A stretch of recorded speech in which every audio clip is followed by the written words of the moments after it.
మనం ఆదిలాబాద్ వెళ్దాం. అక్కడ సంబంధించి పూర్తి అప్డేట్స్ అందించేందుకు మా రీజనల్ కోఆర్డినేటర్ సత్యనారాయణ మనకు అందుబాటులో ఉన్నారు. ప్రధానంగా ఆదిలాబాద్కు సంబంధించి ఇన్ఛార్జిగా కాంగ్రెస్ పార్టీ మంత్రి సీతక్క నియామకం చేసినటువంటి పరిస్థితి కనిపిస్తుంది. అక్కడ ఆదిలాబాద్ లోక్సభ స్థానంపై కాంగ్రెస్ పార్టీ ఫోకస్ చేసింది. అక్కడ ఏదైతే 7 సెగ్మెంట్లో కేవలం ఒకటి మాత్రమే ఒక సెగ్మెంట్ కాంగ్రెస్ పార్టీ గెలుచుకున్నటువంటి పరిస్థితి కనిపిస్తుంది. ఈసారి మాత్రం ఎంపీ ఖచ్చితంగా గెలవాలన్నటువంటి లోక్సభ స్థానంపై ఫోకస్ పెట్టింది. అందుకే మంత్రి సీతక్కను ఎవరైతే నియమించినా కూడా ప్రధానంగా కలిసి వచ్చే అవకాశం కనిపిస్తూ ఉంది. ఆమె నిడారంభరత కానీ ఆమెకు ఉన్నటువంటి ఫాలోయింగ్ కానీ చాలా వరకు కలిసి వచ్చే అవకాశం ఉంది. సో అది కూడా చాలా వరకు కాంగ్రెస్ పార్టీ కేడర్కి కానీ లేకపోతే కాంగ్రెస్ పార్టీకి కలిసి వచ్చే అవకాశం ఉన్నటువంటి పరిస్థితి కనిపిస్తుంది. దీనిపై పూర్తి అప్డేట్స్ అందిస్తారు. ఎస్ సత్యనారాయణ చెప్పండి. Good evening Rajasekhar. అయితే ఏదైతే ఆదిలాబాద్ పార్లమెంటు స్థానంపై కాంగ్రెస్ పార్టీ అయితే ఫుల్ ఫోకస్ పెట్టినట్టుగానైతే మనకు సమాచారం అంతుంది. ఎందుకంటే ఇక్కడ కాంగ్రెస్ పార్టీ గతం ఎన్నికల్ని బట్టి చూస్తే కూడా చాలా వీక్ గా ఇక్కడ కనబడుతుండే. కానీ ఎప్పుడైతే ఇక్కడ ఆదిలాబాద్ కి కాంగ్రెస్ పార్టీలోకి కంది శ్రీనివాసరెడ్డి ఎంట్రీతో ఇక్కడైతే కొంత జోష్ అయితే కనిపించింది. ఆదిలాబాద్ ఎన్నికలకైతే ముందు ఆయన వచ్చిన తర్వాత పార్టీలో గాని క్యాడర్ లో గాని ఇటు నియోజకవర్గంలో గాని ఒక ఊపు ఒక జోష్ అయితే వచ్చింది. కానీ అనుకున్న విధంగా మాత్రం ఆయన ఓట్లు సాధించలేకపోయారు. కొంత ఓటమితో ఒక భారం అయితే కొంత మిగిలిపోయింది.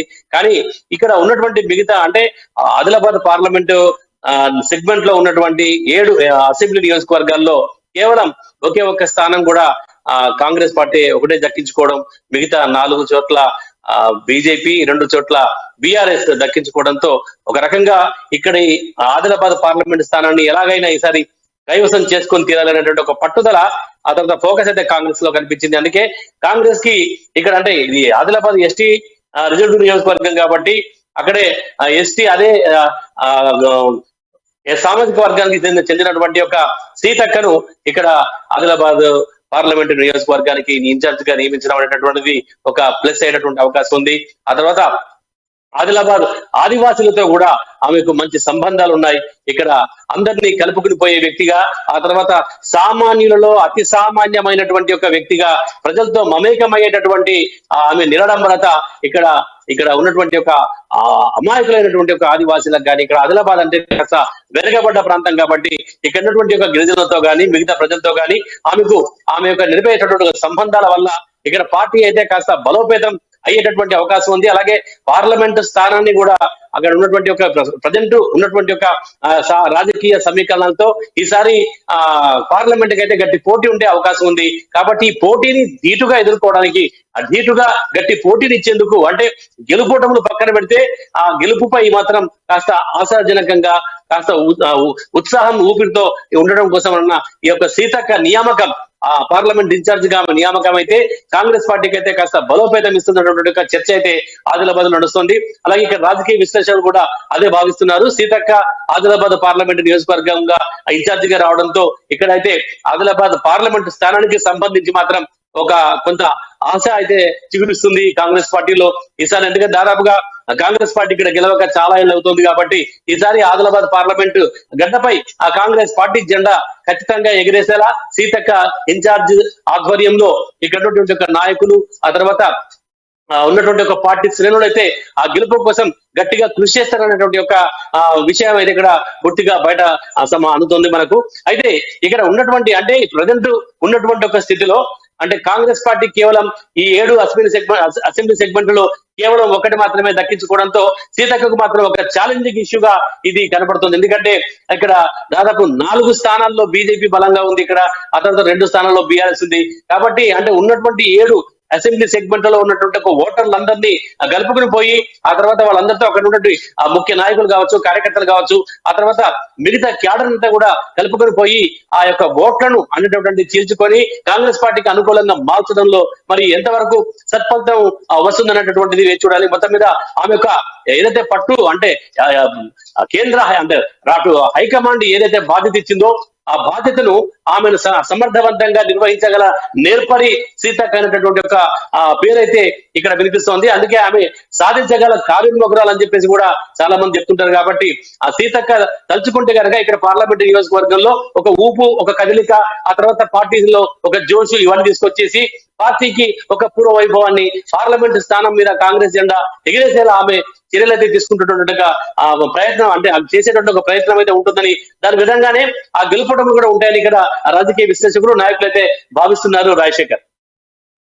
ఎస్ ఎస్ ప్రధానంగా ఇంకొకటి మనం అంటే ఇప్పుడున్నటువంటి పరిస్థితుల్లో కాంగ్రెస్ పార్టీ చాలా వ్యూహాత్మకంగా వెళుతున్నటువంటి పరిస్థితి కనిపిస్తుంది. అక్కడ గిరిజనులు ఒక అధికారిగా గిరిజనులకు సంబంధించి ఓట్లు ఎక్కువ ఉంటాయి కాబట్టి సో ఆ దిశగా సీతక్కను పెట్టేటువంటి పరిస్థితి కనిపిస్తుంది. మీరు అన్నట్లు ఛాలెంజింగ్ ఒక రకంగా చెప్పాలంటే, ఎందుకంటే ఒక్క సెగ్మెంట్ మాత్రమే కాంగ్రెస్ పార్టీ గెలిచినటువంటి నేపథ్యంలో బీజేపీ చాలా బలంగా ఉన్నటువంటి నేపథ్యం కనిపిస్తూ ఉంది కాబట్టి సో ఎలాంటి వ్యూహాలు వెళ్ళే అవకాశం కనిపిస్తుంది, ఆమె పర్యటన ఏమైనా ఉండే అవకాశం కనిపిస్తుంది, ఇన్ఛార్జ్గా నియమించిన తర్వాత పర్యటించే అవకాశాలు ఏమైనా కనిపిస్తున్నాయా?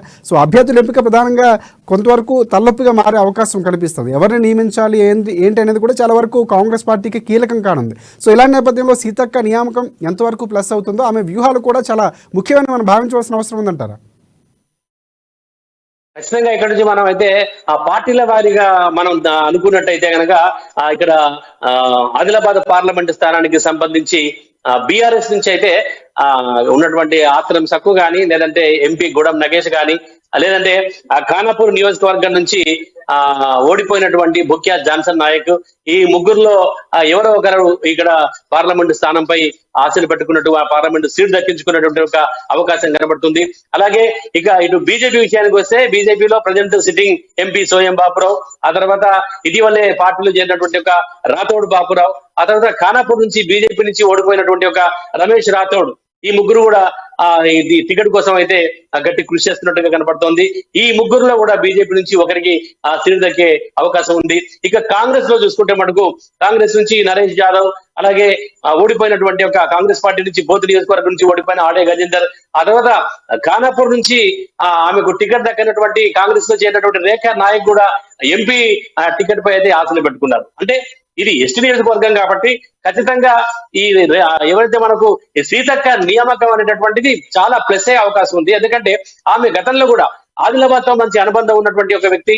ఆదిలాబాద్ లో ఆదివాసీల సమస్యలు కానీ, ఆ తర్వాత ఆదివాసీల పండుగలు కానీ, పబ్బాలు కానీ, తర్వాత ఇక్కడ ఇంద్రవెల్లిలో ఆదివాసుల ఉత్సవాలకు కానీ, అమరవీరులో జయంతి ఉత్సవాలకు కానీ, ఆ వర్ధంతి ఉత్సవాలకు కానీ ఆమె ఇక్కడికి రావడము, ఇంద్రవెల్లికి రావడము, ఆదివాసులతో కలిపి అంటే ఇక్కడ ఒక నాగోబాద్ జాతరకు కూడా ఆమె రావడం, అంటే ఓవరాల్ గా చూస్తే ఆమెకి అంటే ములుగులో ఉన్నప్పటికీ కూడా ఆదిలాబాద్ తో మాత్రం ఆమెకి మంచి సంబంధం ఉన్నట్టుగా ఇక్కడ చెప్తున్న రాజకీయ విశ్లేషకులు. ఇది ఒక ప్లస్ అయ్యేటటువంటి అవకాశం ఉంది. ఎందుకంటే ఆమె ఉన్నటువంటి ఒక అంటే ఇక్కడ వాళ్ళ కలుపుకపోయే తత్వం ప్రధానంగా ఆమె దగ్గర అంటే ఒక ఎవరికైనా ఎక్కడికైనా సరే లోపలికి చొచ్చుకుపోయే తత్వం, తర్వాత అందరినీ కలుపుకుపోయే తత్వం, ఇవన్నీ కూడా ఆదివాసీల్లో ఒక మంచి గుర్తింపు, ఆదివాసీల్లో అయితే ఒక ప్రత్యేకతను తీసుకురాగలటువంటిది. అలాగే ఓట్లు కూడా ఆ విధంగా కాంగ్రెస్ పార్టీకి అనుకూలంగా తీసుకురాగల నేర్పరి అనేటటువంటి ఒక అయితే ఖచ్చితంగా పార్టీలో కనబడుతుంది. కాబట్టి ఆమె నియామకం అయితే ఇక్కడ ఆదిలాబాద్ పార్లమెంట్ కి అయితే మాత్రం కొంత ఉత్తేజం అయితే కల్పిస్తుంది. అలాగే ఇక ఆమె మీరు ఏదైతే చెప్పినారో ఆమె పర్యటన గురించి మాత్రం